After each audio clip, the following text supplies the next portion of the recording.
아멘. 성가대가 지금 방금 찬양한 것처럼 모든 일에는 때가 있습니다. 어느 그 성가대를 보면 수준 있는 사람들, 음악 전문의들이 하는 찬양을 들어보잖아요. 참 노래는 잘한다, 느낌은 있는데 이렇게 마음속에 전달되는 게 다른 것 같아요. 근데 우리 성가대를 보면은 뭐 전문가들은 아무도 없어요. 다 그러고 그러신 분들인데, 근데 다른 게 있어요. 찬양을 할 때마다 이게 마음으로 와닿고 영으로 와닿는, 여러분 그러지 않으세요? 아멘들을 하셔야죠. 그럼 너무 감사하고 진짜 은혜 많이 받았어요. 제가 아는 한 분은 그 지방에서 고등학교를 졸업하고요, 공부를 너무 잘하니까 선생님 너는 반드시 서울대를 가라. 그리고 수능을 마치고 그리고는 이제 과 수석으로 서울대를 합격을 했어요. 그리고 1학년, 2학년을 전액 장학금으로 다니셨어요. 근데 이분이 학교를 다니면서도 내가 있을 자리가 아니란 걸 늘 갖고 있는 거예요. 내가 하고 싶은 건 따로 있다는 걸 이제 뒤늦게 발견한 거죠. 그래서 학교를 중단하고는 다시 수능 시험을 도전했어요. 그러니까 워낙 공부를 잘하니까 점수가 아주 높게 나왔어요. 그래서 경희대학교 이제 한의학과를 이제 졸업을 하게 됐고, 지금은 한의원을 운영하면서 아주 이제 선교 기업으로 많은 선교사님들, 많은 주회종들을 돕기도 하고, 그러면서 지역에 또 이렇게 많이 이렇게 연약한 사람을 돕는 그런 일을 합니다. 근데 그분을 가끔 이렇게 만나보면은 진짜 행복해 보여요. 그리고 늘 기도 제목이 뭐냐면, 정말 자기 그 한의원 기업을 통해서 단순한 한의사가 아니라 정말 선교하는, 그리고 전도하는, 그리고 후대를 키우는 그런 축복의 기업 될 수 있도록 늘 기도하는 모습 보면서, 근데 보니까 그 남편보다 그 아내가 더 복음적이고 더 이게 중심이 아주 뭐랄까 깊고, 정말 이렇게 느끼는 게 있잖아. 이 사람 진짜 복음을 사랑하는 사람이구나. 정말 이 사람이 복음을 위해서 헌신하고 있구나. 이 사람이 그 말 한마디 한마디가 보면은 이렇게 지나가는 얘기, 이게 뭐랄까 위선된 그런 얘기가 아니라 이게 마음속에 나오는 그런 거 느낌이 있잖아요. 참 귀하다. 참 이 사람이야말로 브리스가 아굴라 같은 참 부부구나. 그러니까 사람을 보면 이렇게 만날 때마다 행복한 사람이 있잖아요. 여러분이 그런 사람 되시기를 축원합니다. 그러니까 사람들이 그런 거 있죠. 시간이 오래 가면 갈수록 다 가슴에 담겨지고 느껴지는 거. 참 이 사람 만나기 참 복이구나. 참 저 사람 진짜 복음의 사람이구나. 정말 이 사람들이 하나님 앞에 선 사람이구나. 진짜 이 사람들이 하나님 앞에 축복받은 사람이 맞구나. 느껴지는 사람들이 있거든요. 한번 따라합시다. 나의 것을 찾자. 여러분의 것을 좀 찾으셔야 됩니다. 여러분, 나의 것을 찾자 그러니까 어떤 느낌을 가지세요? 한번 쉽게 한번 성경으로 예를 들어 볼게요. 자, 아담과 하와에게는 풍족했어요. 부족함이 전혀 없어요. 말 그대로 낙원에서 살고 있어요. 원하는 모든 걸 다 갖고 있어요. 전혀 문제가 없어요. 그렇죠. 죄도 없어요. 고통이 없어요. 한숨이 없어요. 뭐 염려할 일이 전혀 없어요. 자, 그러면 아담과 하와가 하나를 생각해야 됩니다. 에덴 동산을 보고 막 감동받고, 에덴을 보고 막 풍요롭고 행복해지고, 그래 내게 있는 행복이 에덴에서 오는구나. 그게 아니라, 그게 에덴이 나의 것이 아니란 말이에요. 진짜 나의 것이 뭐냐면, 그래 나는 하나님의 형상을 가진 사람이다. 나는 육만 있는 게 아니라 영적인 존재다. 그럼 나의 행복은 에덴에서 오는 것이 아니고, 그래 이 에덴에서 하나님을 만나기 때문에 행복한 것이다. 그게 근본을 아는 사람이고 진짜 나를 아는 사람이란 말이에요. 예를 들면 우리 자녀들이요, 야 우리 엄마 아빠는 나한테 너무너무 잘해줘. 용돈도 많이 주고 내가 원하는 건 다 해주고 명품도 사주고 내가 하자면 다 따라오시고, 야 나는 좋은 부모님 가졌어. 그게 진짜 효자 아니거든요. 그거는 조건 때문에 온 아이거든요. 그러면 진짜 바로 된 사람이 이렇게 말합니다. 그래 우리 부모님은 나를 위해서 이렇게 헌신하고 사랑하시는구나. 그걸 찾아내야 진짜를 보는 사람이란 말이에요. 그게 나의 것을 찾은 사람이거든요. 자, 그러면 오늘 저와 여러분들이 신앙생활 하면서 인생을 살면서 나의 것을 빨리 찾아내셔야 됩니다. 그걸 다른 말로 말하면 영적인 정체성이라고 말할 수도 있고, 영적인 답을 가진 사람이라고 할 수 있고, 인생의 참된 의미와 목적을 발견한 사람이라고도 할 수 있을 것입니다. 자, 그러면 나의 것이 뭡니까? 여러분이 80년을 살던 100년을 살던 여러분이 진짜 내용을 갖고 있어야 돼요. 그러면 첫 번째죠. 나의 인생의 내용이 뭐냐는 겁니다. 그러면 어떤 사람은 어릴 때부터 갖고 있는 문제들이 있잖아요. 아픔이 있잖아요. 어릴 때부터 갖고 있는 많은 상처, 성장하면서 갖고 있는 많은 문제들, 자기만의 고집들, 나만의 각인된 것들 있잖아요. 여러분이 어느 날 모태신앙이든 아니면 여러분들이 도중에 예수를 믿었던 교회를 다니고 신앙생활 쭉 해오면서 어른들을 보면서 또 주의종을 보면서 그러면서 또 중자를 보면서 교회 안에 흐르는 영적 분위기를 보면서 딱 느낌이 있었잖아요. 그럼 교회가 정말 복음의 교회고 중자들이 복음을 사랑하는 분들이고 강단에서 복음이 선포되고 여러분과 만났던 사람이 진짜 믿음으로 그 다음에 기도로 전도로 올바른 내용을 갖고 자라왔다면 괜찮은데 근데 그렇지 않잖아요. 교회 안에는 믿음의 사람만 있는 게 아니라 영적 문제가 많은 사람도 있고 그렇죠. 교회는 다니는데 전혀 불신자와 똑같은 사람이 있고 성격 장애자가 있고 또 교회 안에 심지어는 사기꾼도 있고 많은 것들이 있잖아요. 그럼 우리는 예수님 때문에 실망하고 예수님께 시험을 든 게 아니라 사람을 보면서 실망하고 사람을 보면서 상처받고 시험 든 게 많잖아요. 그러면 자연히 이렇게 나오는 겁니다. 교회가 왜 이래? 교회가 그런 게 아니라 내가 만난 사람이 영적 문제 가진 사람을 만났단 말이에요. 그럼 여러분 주변에서 자꾸 믿음의 소리를 해주고 내가 믿음이 성장할 수 있는 힘을 주는 사람이 있으면 괜찮은데 말하다 보니까 자꾸 불신앙 얘기하고 남 험담하는 얘기 듣다 보니까 교회나 세상이나 똑같고 차라리 불신자보다 교회가 못하고 이게 이제 각인된 거란 말이에요. 자, 그러다 보니까 우리가 복음을 깨닫기 이전에 먼저 우리가 불신앙이 꽈리 들고 있잖아요. 그게 우리 속에 각인된 것들이란 말이에요. 자, 어릴 때 갖고 있는 상처는 있죠. 인생에 답은 없이 살기는 살아가죠. 교회에 와서 뭔가 답을 찾고 힘을 얻고 은혜를 받으려고 했는데 시험만 남아있죠. 그게 우리에게 있는 내용이 되면 안 되죠. 이걸 빨리 바꾸셔야 되는 겁니다. 그래서 성경은 뭐라고 하냐면 묵은 땅을 기경해라. 딱딱하게 굳은 땅 있잖아요. 그럼 농사꾼이 그 굳어진 땅에다가 씨를 뿌린 사람 없습니다. 그걸 갈아엎어야 돼요. 돌은 골라내야 돼요. 흙이 나쁘면 다른 흙을 갖다 보여야 돼요. 그리고 물을 붓고 부드럽게 해가지고 거기다 씨를 뿌리든 모를 심든 해야 되는 거거든요. 그게 묵은 땅을 기경하는 거예요. 그 말은 뭐냐면 우리 속에 잘못된 각인된 걸로 굳어진 거 있잖아요. 상처로 굳어져서 잘못된 인격이 형성됐고 성격에 문제 와 있고 신앙생활하면서 잘못된 복음이 무너진 상태들이 있잖아요. 그걸 갈아엎어야 되거든요. 그게 묵은 땅을 기경한단 말이에요. 그러면 갈아엎는 길은 하나입니다. 각인된 걸 바꾸는 건 뭐죠? 정확한 복음 속에 들어와야 돼요. 진짜 복음을 들으셔야 돼요. 말씀으로 은혜를 받고 말씀에서 인생의 답을 얻고 하나님의 은혜 속에 있고 인생의 시간표를 바꿔 나가야 된단 말이에요. 자, 그러면 내가 갖고 있는 인생의 내용은 하나로 변화되어야 됩니다. 그게 뭔지 아십니까? 그게 예수가 그리스도라는 답으로 바꾸셔야 돼요. 오늘 본문에 예수님의 12제자든지 아니면 70인 제자든지 자, 그들을 통해 복음을 듣고 교회에 왔던 많은 신앙인들이 있잖아요.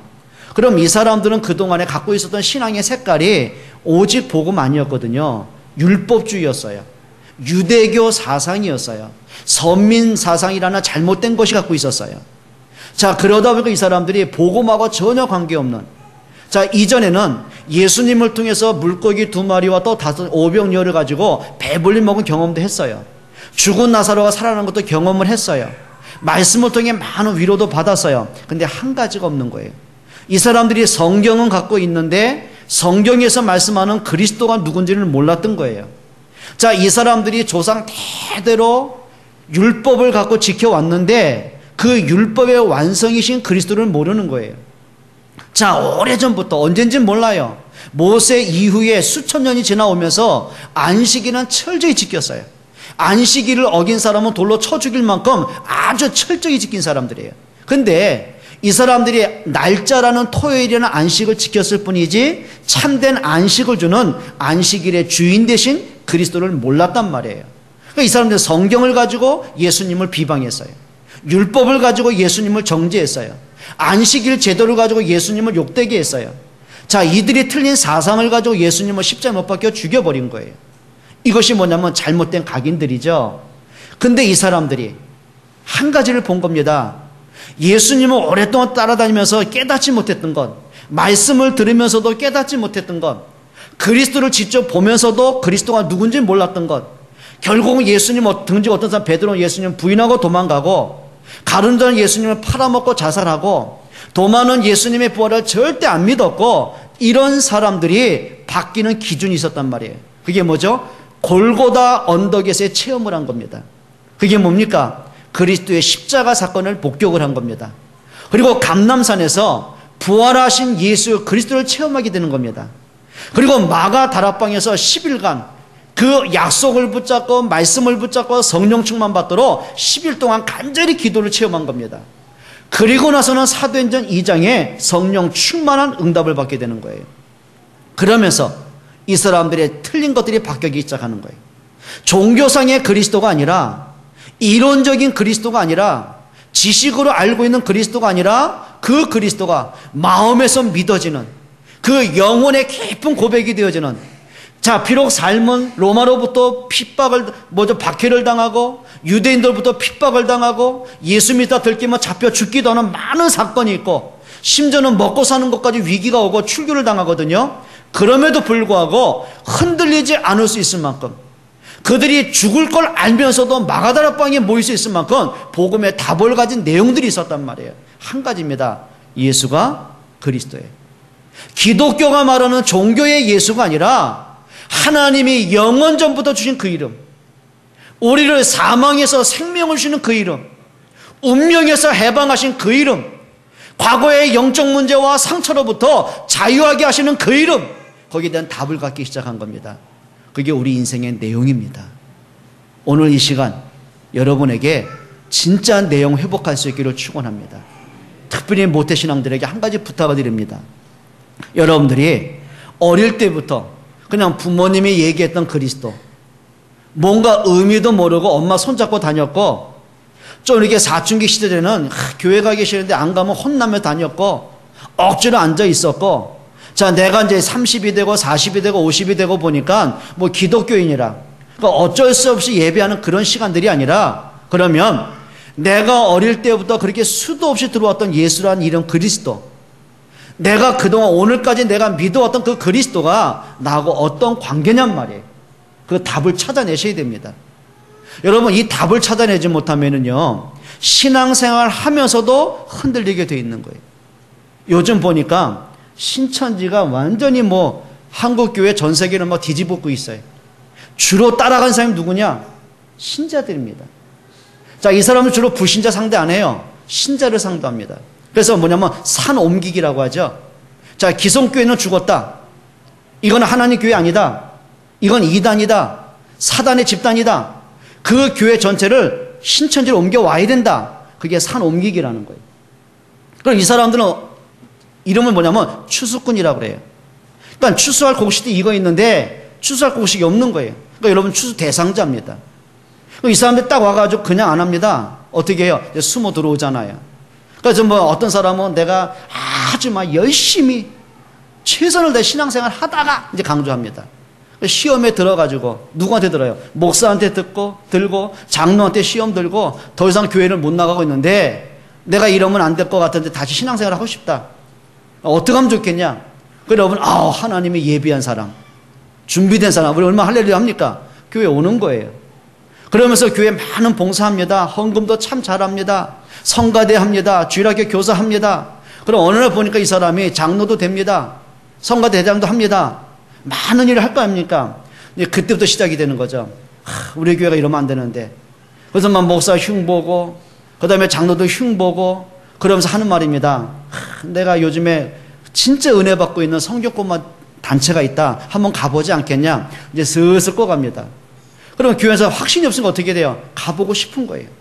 열심히 믿고는 싶은데 자기는 답이 없잖아요. 진짜 나는 은혜 받고 싶은데 시험 들 일이 많잖아요. 가보는 겁니다. 그래가지고 미혹의 영이 오는 거죠. 여러분, 우리가 진짜 복음에 답이 없으면은요, 내게 있는 영적 문제 때문에 흔들려야 되고 방황해야 돼요. 과거에 상처가 치유 안 되니까 인생이 허무해져야 돼요. 시험들 일이 많다 보니까 교회도 자꾸 벗어나야 돼요. 여러분, 해결하는 길이 있습니다. 내용을 분명히 하세요. 진짜 여러분들이 복음에 깊은 뿌리 내릴 수 있기를 축원합니다. 정말 예수님이 그리스도는 그 한 가지만으로 인생의 답을 얻을 수 있는 여러분 되시기를 바랍니다. 이렇게 하셔야 됩니다. 그냥 막연하게 예수는 그리스도 생각하니까 저 멀리 있는 것 같고 뭔가 내 인생 전체 동떨어진 것 같고 예수는 그리스도고 부르기는 부르는데 내가 하나님을 믿기는 믿는데 내가 현실 속에는 그 하나님과 전혀 관계가 없는 것 같고 여러분 그걸 답을 찾아내시라니까요. 이렇게 해보시면 됩니다. 우리가 많은 얘기 놔두고요. 여러분의 삶 속에서는 늘 한숨 쉬는 문제 있잖아요. 건강 문제 때문에 내가 한숨을 쉬어야 되고 학생들은 학교만 가면 머리에 쥐가 나야 되고 시험 기간만 되면 막 그냥 몸살 나야 되고 학교가 막 가기 싫어지고 그런 문제 있잖아요. 부모님들은 자녀를 보서 막 한숨을 쉬어야 되고 늘 조바심 넣고 고민해야 되고 어떤 분들은 건강 때문에 경제 때문에 늘 고민해야 되고 거기서 한번 그리스도 한번 답을 내보세요. 아멘들 안 하시잖아요. 진짜 한번 답을 내보시라니까요. 여러분이 어릴 때 많은 막 부모님을 보면서 가난한 가정에서 막 상처가 되고 막 반항이 되고 근데 어른이 되고서 그게 나한테 막 올무가 되고 그것 때문에 우울해지고 낙심이 되는 문제 있잖아요. 그 속에서 한번 그리스도가 맞다는 답을 한번 찾아보세요. 요셉은 노예로 팔려간 그 속에서 보통 사람 같으면 낙심해야 되잖아요. 보통 사람 같으면 하나님이 어디 있냐고 불신앙해야 되잖아요. 하나님 앞에 삿대질 해야 되잖아요. 형제에 대한 미움과 분노로 꽉 차 있어야 되잖아요. 인생 비관해야 되잖아요. 근데 요셉은 그 사건 속에서 문제 속에서 어려움 속에서 현실 속에서 한 가지 답을 찾았습니다. 하나님은 하늘에만 계신 분이 아니고 그 하나님이 창조주 하나님이 전능하신 하나님이 살아계신 하나님이 노예로 있는 이 자리에 함께 하심을 그가 확인하게 되는 거예요. 여호와께서 요셉과 함께 하심에 그가 형통한 자가 되었더라. 예전에 들어서 은혜 받았던 말씀이 옛날의 말씀이 아니라 교회에서 듣고 끝난 말씀이 아니라 설교로 끝난 말씀이 아니라 내가 있는 현실 속에서 문제 속에서 말씀으로 문제를 보고 말씀으로 사람을 보고 말씀으로 나의 자신과 미래를 보고 나니까 내가 가는 길이 보여져요. 문제된 답이 보여져요. 그걸 신앙 생활이라고 하는 거예요. 여러분 진짜 좀 복음으로 답낼 수 있기를 축원합니다. 옆에 분에게 한번 인사해 보세요. 그리스도로 답을 냅시다.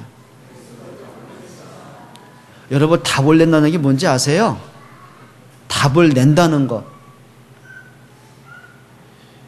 다니엘은 어린 나이에 자기 문제가 아닙니다. 자기 부모님 세대입니다. 너무 영적 문제가 많아지고 이 사람들이 하나님을 거역하고 자꾸 우상 앞에 이제 굴복하기 시작하는 거예요. 근데 블레셋과 이제 전쟁이 터지잖아요. 그리고 블레셋이 이스라엘을 장악을 합니다. 그러니까 블레셋 입장에서는 바벨론이죠. 죄송합니다. 바벨론 입장에서는 이거 자기가 계속 식민지로 붙잡고 있어야 돼요. 조공을 받아내야 돼요. 왕의 충성을 받아내야 돼요. 그 좋은 방법이 뭐가 있을까요? 왕자들, 고관 대신들의 자녀들을 이제 볼모로 끌고 가는 겁니다. 쉽게 말하면 이거죠. 너희도 우리 말 안 하면 네 자식 죽여버릴 거야. 그 말 아닙니까?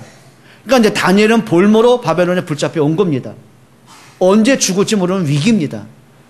자, 거기다가 느부갓네살 임금이 왕이 보니까 그나마 인재 등용을 하다 보니까 비록 적군의 자식들이지만 너무 총명스러운 거라.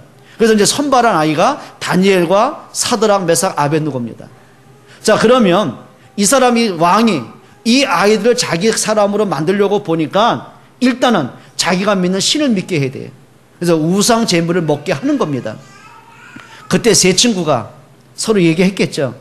우리가 왜 포로로 끌려왔냐? 우리에게 왜 이런 문제가 왔냐? 우리나라가 왜 이렇게 비참한 위기가 왔냐? 우상 때문 아니냐? 그러면 우리가 왕한테 인정받고 출세 한번 하기 위해서 생명 부지하려고 또 우상 앞에 굴복해야 되겠냐? 그리고 나서는 네 친구가 한 가지 한 겁니다. 다니엘이 뜻을 정하여. 그게 다니엘 1장 8절입니다. 단순하게 고집이 아닙니다. 아, 내가 기독교인인데 우상 믿으면 안 되지. 그게 아니라니까요. 역사를 본 겁니다. 자기 나라에 왔던 그 문제를 쳐다보게 된 겁니다. 자기 자신이 왜 이런 수모를 겪어야 되는지를 영적인 상태에 대한 답을 찾아낸 겁니다. 그럼 우리가 경배 대상은 하나님밖에 없지 않느냐? 복음에 대한 답을 갖고 보니까 우상 제물을 단순하게 거절한 게 아닙니다. 하나님 앞에 믿음의 결단을 할 수 있었던 거예요. 사드락과 메삭과 아벳느고가 또 결단하게 됩니다. 그게 다니엘 3장 사건 아닙니까? 느부갓네살 임금이 한 번 또 명령을 내린 겁니다. 금신상을 만들어 놓고는 이 신상이 바로 참 유일한 신이다. 신상 외에 누구에게 경배하는 자에게는 풀무불 던져 넣겠다. 국법으로 만든 거예요. 자, 세 친구가 위기가 왔겠죠. 그때 우상 앞에 절하지 않는 그 모습을 보고 왕이 노발대발을 하게 됩니다. 그리고 회유를 하죠. 너희가 지금이라도 회개하고 신상 앞에 절하면 살려주겠지만 그렇지 않으면 극렬히 타는 풀무불에 던져 넣겠다는 거예요. 그럼 이 친구도 지금 말 잘해야 됩니다. 말 한마디에 더 죽을 수도 있고 살 수도 있지 않습니까? 그때 세 친구의 고백입니다. 왕이여, 그런 말씀 하십시오. 여호와께서 우리를 왕의 손에서 능히 건져내실 것입니다. 근데 그 다음 말이 중요해요. 그리 아니하실지라도, 우리가 오늘 풀무불에 타주는 한이 있다 할지라도 경배의 대상은 여호와 한 분뿐이십니다. 왕이 가만두겠습니까? 그 불의 온도를 10배를 더 올려버렸어요. 얼마나 그 불이 뜨겁던지요. 세 친구를 밀어넣은 그 사람이 불길의 화염에 타 죽게 된 거예요. 자, 세 친구를 밀어넣습니다. 자, 성경에 보니까 느부갓네살 임금이요, 밀어넣은 사람은 3명인데 불 속에 다닌 사람은 4이라. 누굽니까? 절대자라고 느낀 거죠. 여러분 기억하십시오. 여러분들에게 있어서 내가 복음으로 답을 냈다. 그래, 나는 기독교니까 고집부리다, 그 말이 아니라니까요. 복음에 대한 답을 가지셔야 돼요. 그래, 내가 이전에 갖고 나의 영적인 문제, 상처 문제, 오늘 현실의 문제보다 하나님은 더 강하시다, 전능하시다. 다윗이 사울에게 쫓기면서 한 가지 답이 있었다니까요. 그래, 나를 쫓아오는 저 사울의 군대보다 하나님의 군대는 더 강하다. 그리고 고백한 겁니다. 여호와는 나의 목자니 내가 부족함이 없으리로다. 그게 답이지요. 여러분 이제 하세요. 여러분에게 있는 문제보다 하나님의 능력은 강하신 줄 믿기를 축원합니다. 여러분의 과거의 상처보다 하나님의 평안과 응답은 더 큰 줄 믿습니다. 그럼 과거의 문제는 내가 망하는 문제가 아니고 올무에 잡혀있는 문제가 아니라 그 문제는 축복의 발판입니다. 맞습니까? 여러분에게 오늘 그리스도라는 답을 갖기를 축원합니다. 두 번째죠. 그러면 복음 가진 여러분의 인생의 방향을 찾아내셔야 돼요. 이제 우리가 추석 명절 당하지 않습니까? 맞지 않습니까? 그럼 여러분이 뭐 자가 운전을 하시던 뭐 열차를 타시던 고속버 타시던 이게 분명히 가는 목적지가 있겠죠. 그러면 수천 대 많은 버스가 있고 택시들이 있다 할지라도 내가 가는 방향의 열차는 하나예요. 그 시간에 가는 건 하나밖에 없어요. 그럼 그걸 타셔야 되겠죠. 내가 가는 방향과 맞는 열차를 타셔야 돼요. 내가 내려야 되는 역에서 내리셔야 돼요. 그게 뭐예요? 방향을 맞췄다는 거예요. 그러면 여러분이 인생을 살아가면서 80년, 100년을 살면서 여러분의 인생의 방향이 뭔지 아십니까? 뭐라고 생각하십니까? 하나님이 요셉을 애굽에 들여보내셨습니다. 표면상으로 봤을 때는 노예입니다. 많은 위기와 사건입니다. 그런데 하나님은 그냥 보내신 게 아니라니까요. 요셉을 통해서 하나님의 원하시는 방향이 있어요. 근데 감사한 것은 요셉이 그 하나님의 방향을 봤다는 거예요. 그게 인생의 목적이라고 하는 겁니다. 여러분, 인생의 목적을 잃어버리면 그게 방황이라는 거예요. 내가 성공을 했어요. 많이 배웠어요. 원하는 물질을 얻었어요. 높은 자리에 올라갔어요. 그런데 하나님이 내게 주신 인생의 목적과 방향을 잃어버렸다. 그게 갈등이라고 하는 겁니다. 그게 방황이라고 하는 거예요. 여러분, 이제는 인생의 방황이 아니라 방향 맞춰갈 수 있기를 축원합니다. 어떤 친구가 참 멋있는 말 했어요. 자기가 짧은 인생을 살지만은 깨달았대요. 인생은 속도가 아니라 방향이래요. 여러분, 이 말 의미를 아시겠습니까? 속도가 아니라 방향이다. 근데 너무 멋있는 거 있죠. 그래, 맞다. 내가 가는 길이 비록 고향을 가는 그 길이 막혀가지고 더딜 수는 있어요. 그래요. 부산 가는 길이 4시간 반이면 갈 거리 갔다가 10시간 걸릴 수도 있어요. 그 이상 걸릴 수도 있어요. 근데 중요한 게 있어요. 방향이 맞냐는 거예요. 그러면 됩니다. 그런데 고속도로가 너무 뻥 뚫렸어요. 차 한 대 없어요. 예, 여러분이 최고에서도 200km 달린다고 합시다. 그런데 부산을 향해 갈 사람이 영동선을 타면 안 되잖아요. 그렇죠? 더딜지라도 내가 지금 가는 방향이 맞냐는 거예요. 맞습니까? 여러분, 예수님께서 제자들을 부르신 목적이 있어요. 마가다락방 교회를 세우신 목적이 있어요. 그러면 교회가 방향을 맞춰 가야 되잖아요. 그게 답입니다. 여러분, 구약에서 하나님이 정하신 방향을 맞춰간 사람들이 바로 히브리서 11장의 사람들입니다. 신약에서는 로마서 16장의 사람들입니다. 하나님의 방향을 아는 사람. 그 말을 내 평생의 기도 제목을 알고 있는 사람. 여러분, 하는 일은 다 다양하잖아요. 업종은 다 다르잖아요. 여러분이 있는 자리는 다 다르잖아요. 근데 하는 일은 달라도 방향과 목적은 하나예요. 그렇죠? 가이오는 정치인이에요. 브리스가 아굴라는 산업인이에요. 자, 어떤 사람은 노예예요. 하는 일과 신분은 다 다른데 방향은 하나예요. 마태복음 24장 14절이죠. 예수님의 재림이 언제입니까? 이 천국 복음이 온 세상에 전파되리니 그제야 끝이 오리라. 그게 목적지예요. 그러니까 어떤 랩런트가 그런 얘기를 하더라고요. 목사님, 나의 비전은 의사가 되는 거래요. 그러니까 자기 비전은 소아과 정신과 의사가 돼가지고 아이들이 보니까 어릴 때부터 너무 소아 우울증부터 애들이 상처들이 너무 많다는 거예요. 그래서 어릴 때 그 아이들을 정신 치유가 안 되면 어른 돼도 뭐 성격 장애부터 인격 장애가 온다는 거예요. 그것이 뭐 가정 문제로, 그게 사회 문제로, 세상 문제가 되는 것 같아 자기가 많이 봤대요. 그래서 자기는 소아과, 초아, 정신과 의사 되는 게 비전이래요. 잘 봤죠. 그러니까 애가 너무 메시지를 많이 정확히 알고 있는 거예요. 현장을 잘 봤다는 얘기 아닙니까? 제가 얘기를 해줬습니다. 그래, 네가 참 잘 봤다. 그래, 하나님이 너한테 그런 달란트 주신 거 맞다. 네가 그거 해라. 근데 중요한 게 있다. 네가 소아과 정신 의사가 되는 것이 그건 비전이 아니다. 하나의 도구요, 달란트다. 너의 비전은 세계 복음화다. 이렇게 멋있는 얘기할 때는 아멘 해도 괜찮는데요. 여러분, 정말입니다. 이 땅에 직업이 많잖아요.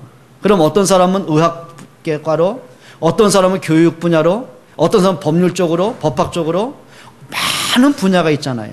그러면 내가 예를 들면 교수직이다.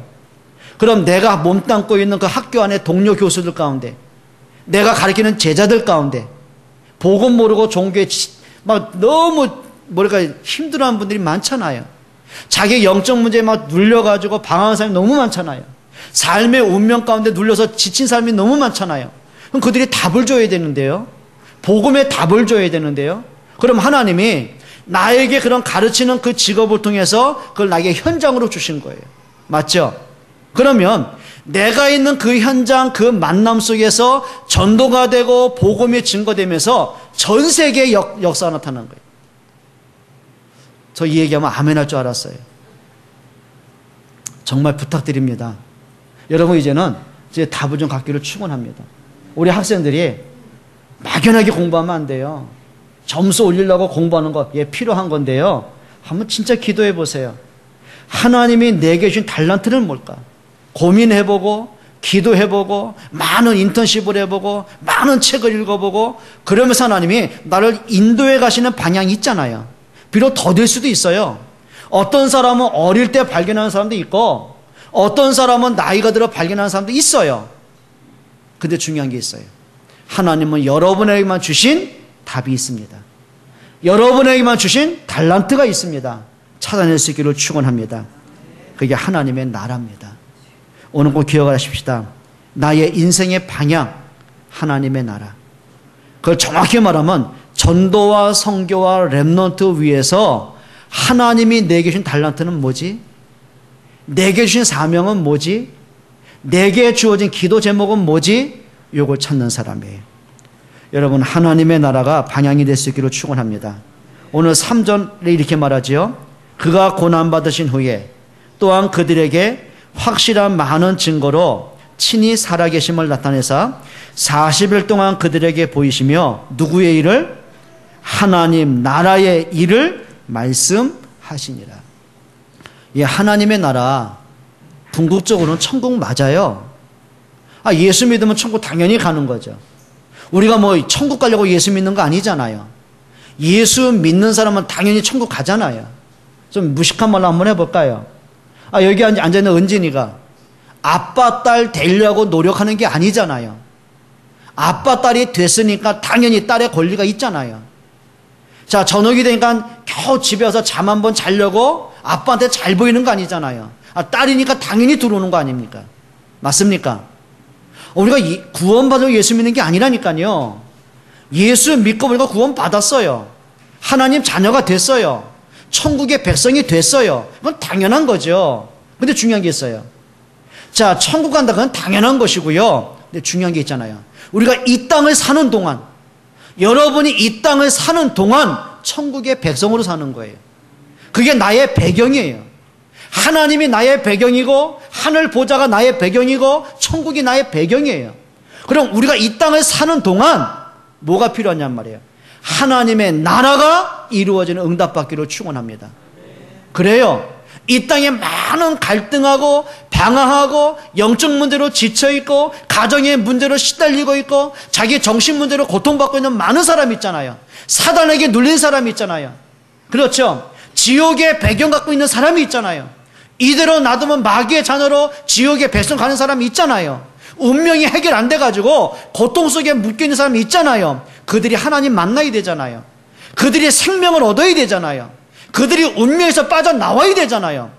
그게 하나님의 나라라고 하는 거예요. 우리가 말하는 전도라고 하는 거예요.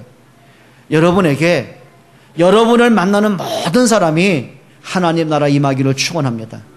깨어져가는 가정이 여러분을 통해서 회복되는 가정 되기를 축원합니다. 운명에 묶여서 헤매는 사람들이 술이 아니면, 마약이 아니면, 도박이 아니면 살 수 없는 우상 앞에, 점쟁이 앞에 인생을 바치고 있는 그들이 여러분의 인생 회복되는 은혜 받기를 축원합니다. 그게 하나님의 나라라고 하는 거예요. 여러분, 하나님 나라 임하기를 축원합니다. 그러면 적어도 몇 가지는 보셔야 돼요. 여러분들이 오늘 하루 동안에 또 한 주간 동안에 여러분이 만나는 사람들이 있잖아요. 그 만남 속에 하나님의 나라가 보이셔야 돼요. 그게 답입니다. 여러분 만나는 그 사람들에게 한번 보시라니까요. 만나는 사람이 어떤 사람은 화려한 사람도 있겠죠. 내가 저 사람 앞에 다가서는 성공한 사람도 있겠죠. 반면에 막 무너지고 지쳐있는 사람도 있겠죠. 근데 그들 속에 하나님의 나라가 임하는 응답받기를 축원합니다. 여러분, 이 땅 사람들 가운데 복음 필요하지 않은 사람이 있을 것 같습니까? 복음 없이 살아야 될 사람이 있을 것 같습니까? 그렇지 않아요. 사람은 누구나가 영적인 존재입니다. 영혼을 갖고 있어요. 그러면 영적인 존재는 하나님을 만나게 지음받았어요. 자, 사람들은 누구나가 행복을 추구하잖아요. 근데 그 행복이 마치 뜬구름이잖아요. 그러니까 사람이 착각을 하는 겁니다. 돈이 많으면 행복하다고 생각합니다. 여러분, 그게 착각이라고 생각 안 드세요? 돈이 많으면 내가 필요한 건 할 수 있어요. 남한테 무시 안 받을 수 있어요. 그런데 돈이 많다고 행복이 찾아옵니까? 늘 말씀드리는 무식한 얘기 있지 않습니까? 돈이 많다면 좋은 집은 사지요. 근데 그 돈 갖고 행복을 삽니까?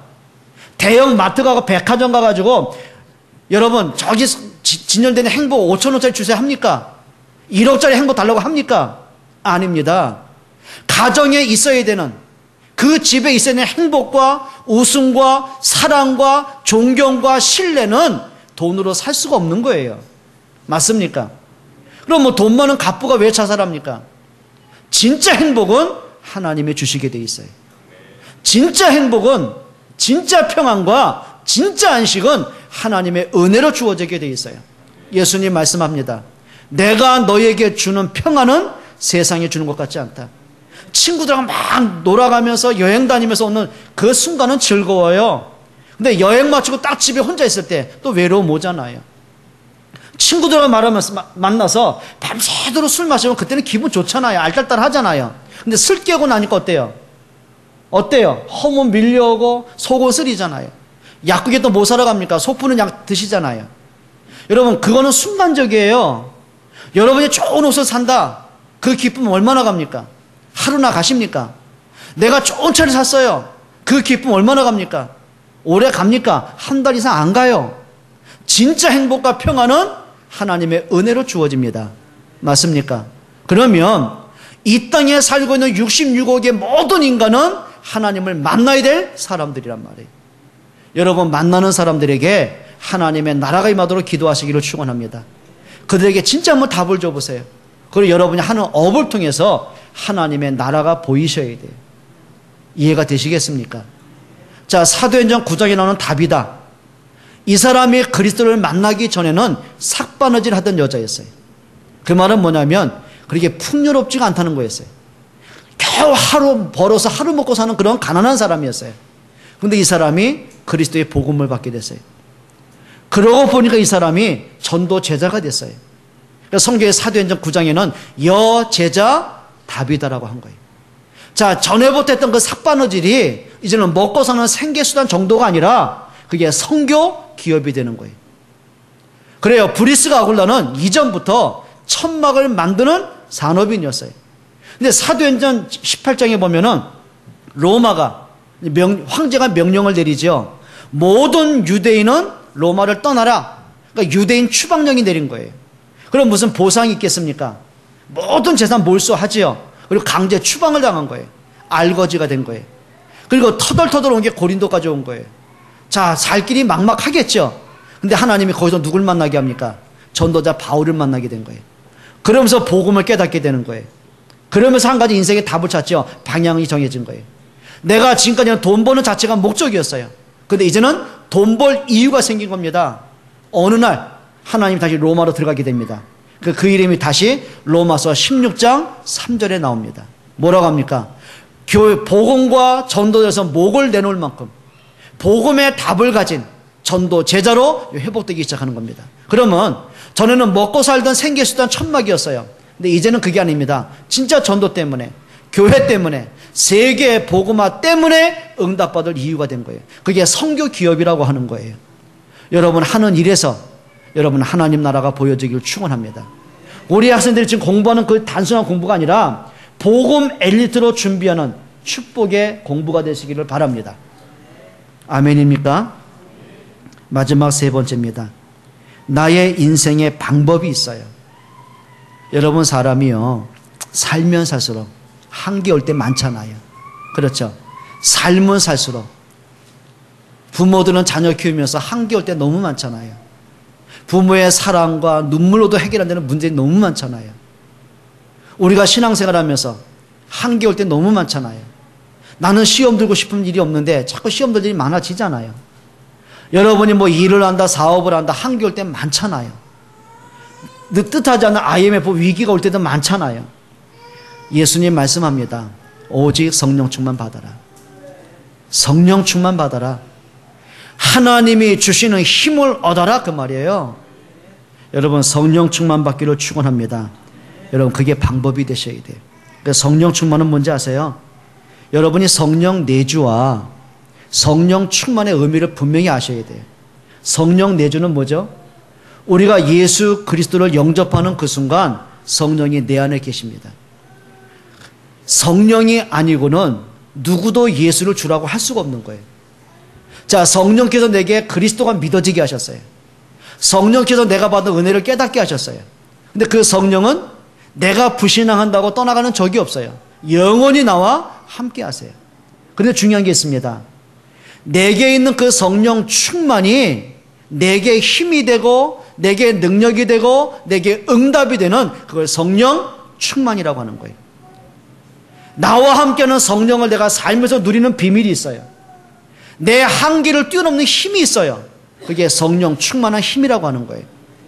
여러분에게 성령의 충만함 받기를 축원합니다. 그래서 여러분들이 나를 넘어선 하나님의 능력을 체험하는 겁니다. 요셉이 자기 힘으로 노예된 현실을 어떻게 통과했습니까? 노예된 주제에 세계복음을 어떻게 하겠습니까? 그게 한계라는 거예요. 근데 성경은 분명히 말합니다. 하나님의 신이 요셉에게 임하셨어요. 다윗이 사울왕의 그 칼날을 어떻게 피하겠습니까? 목동 주제 어떻게 왕이 되겠습니까? 그런데 이날 이후로 다윗이 여호와의 신에 감동되니라. 그게 성령 충만이라고 하는 거예요. 그렇죠? 노예가 세계 복음의 응답 속에 들어갈 수 있을 만큼 나의 한계를 뛰어넘는 그 힘을 얘기하는 거예요. 초대교회가 어떻게 로마의 칼날을 피하겠습니까? 어떻게 그 유대인들의 그 종교적인 박해를 피하겠습니까? 어떻게 로마 복음화 세계 복음화 하겠습니까? 근데 예수님은 말씀합니다. 오직 성령이 너에게 임하시면 너희가 권능을 받고 예루살렘, 온 유대, 사마리아와 땅끝까지 이르는 내 증인이 되리라. 증인이 되라가 아니에요. 되리라. 그 말은 뭐죠? 내가 너를 통해 할 것이다 그 말이에요. 그게 성령 충만입니다. 여러분 자녀를 키우는 부모님들에게 이 힘을 얻기를 축원합니다. 정말 자녀들의 영적 문제를 도울 수 있을 만큼 그들의 미래를 정말 방향 제시할 수 있을 만큼 그들과 함께 기도하고 그들을 위로하고 힘을 줄 수 있을 만큼 부모님들이 영적 힘을 얻으세요. 공부하는 학생들이 하나님이 주시는 지혜로 공부에 도전하세요. 아까도 랩노트한테 약간 협박성과 함께 야단도 좀 쳤어요. 저하고 약속한 게 있거든요. 이제 좀 노는 거 좀 접어두고 조금 덜 놀고 좀 공부하기로. 그러면서 자기가 이제 미래의 그림을 그려보기로 했어요. 근데 그 약속은 한 지 벌써 한 달이 지났어요. 그리고 저 매일 저녁마다 한 9시 되면 그날 있었던 거 공부한 거 아니면 도전했던 거 내가 노력했던 거 좀 보고하기로 카톡으로 보고하기로 했거든요. 한 이틀은 하더니 3일째부터 잠적을 하더라고요. 그리고 지난주에 교회를 안 나왔어요. 핑계 대갔는지 뭔지 모르겠는데 안 나왔어요. 근데 오늘 저만 마주쳤어요. 제가 화장실을 끌고 들어가다 아닙니까? 제가 그게 주특기거든요. 인상 쓰면서. 근데 그게 진짜였어요. 제가 부탁을 했습니다. 해봤냐? 약속을 지키려 노력을 해봤는데 재미가 없어 못하겠대요. 공부하려고 책을 펴면 지루해서 못하겠대요. 그래 그게 네 상태다. 그래 네 뇌가 지금 매일 친구들하고 쏘다니고 노래방 가고 놀고 먹는 거 맛있는 거 재미있는 거 잠자는 거 텔레비 보는 거 게임하는 거 그것만 너무 줄기차게 하다 보니까 뇌가 아예 길들여졌다. 그러니 뇌가 네가 안 하던 짓을 하려고 하니까 뇌가 쥐가 나는 거 아니냐. 그런데 한번 한 달만 한번 도전해봐라. 한번 핸드폰 끄고 공부가 안 되면 학교처럼 50분 그냥 앉아만 있어봐라. 한번 해봐라. 네가 수학을 푸는데 지금 네가 문제가 뭔지 검은 건 글씨고 하얀 건 종이밖에 안 보일 텐데 해봐라. 초등학교 4학년 수학부터 한번 풀어봐라. 초등학교 4학년, 5학년, 6학년 거 안 풀면 중학교가 안 된다. 너 이제 뭐 몇 개월 있으면 고등학교 가는데 더 안 된다. 한번 해봐라. 안 되면 교회 와서 선배들께 한번 물어봐라. 우리 대학생들, 고등학생들 물어보면 알려주세요. 내가 누구라고 말할 수는 없고 내가. 근데 어디 가서 지금 안 보여서 도망갔나? 해봐라 한번. 바꿔야죠. 안 된다고 포기하면 안 되잖아요. 우리가 뭐 어렵다고 뭐 중단하면 안 되잖아요. 하나님 주는 힘을 얻으셔야죠. 부모가 자녀를 포기할 수 있습니까? 우리가 미래에 대한 그림을 포기할 수 있습니까? 아니잖아요. 우리가 복음을 포기할 수 있습니까? 아니잖아요. 하나님 주시는 힘을 얻기를 축원합니다. 여러분 하루 중에 내가 진짜 하나님이 주는 힘을 얻을 수 있는 여러분만의 기도의 그 간절한 시간을 가져보세요. 여러분 이런 영적인 힘을 갖기를 축원합니다. 성령 충만이 뭔지 아십니까? 문제를 뛰어넘어서 하나님의 계획을 보는 거예요. 요셉의 노예라는 그 문제를 뛰어넘어서 하나님의 계획을 보는 거예요. 다윗이 사울에게 쫓김을 당하는 그 문제를 보면서 하나님의 계획을 보는 거예요. 초대교회가 많은 핍박과 사건을 보면서 로마 복음화라는 하나님의 계획을 보는 거예요. 그게 진짜지요. 그래야 응답이죠. 여러분 나를 넘어서 하나님의 역사를 보시기를 축원합니다. 성령 충만받기를 바랍니다. 한번 옆에 분에게 인사하고 마칩시다. 당신의 것을 찾아내세요. 불신앙은 당신 거 아닙니다. 믿음이 당신 겁니다. 원망은 당신 거 아닙니다. 감사가 당신 겁니다. 좌절은 당신 거 아닙니다. 복음으로 도전하는 것이 당신 겁니다. 이렇게 물어보세요. 알고 대답합니까? 우리 랩런트 알고 대답합니까? 왜 아멘들 안 해요? 한 가지만 축복하세요. 하나님은 당신과 함께 하십니다. 하나님은 당신을 포기하지 않으십니다. 기도하겠습니다. 하나님께 감사를 드립니다. 정말 그리스도가 나의 참된 내용이 되길 원합니다. 그리스도로 행복할 수 있는, 그리스도로 인생의 답을 얻고 결론 낼 수 있는, 그리스도로 인생의 승리자가 될 수 있는 응답 주시기를 기도합니다. 정말 저희들에게 하나님의 나라 이룰 수 있는 전도와 선교와 렘넌트에 방향 맞춰가게 하시고, 하나님의 이유와 나의 이유가 맞아지게 하시고, 하나님이 우리의 업에 축복할 수밖에 없는 그릇이 준비되기를 원합니다. 성령 충만한 힘을 주옵소서. 예수 그리스도의 이름으로 기도합니다. 아멘.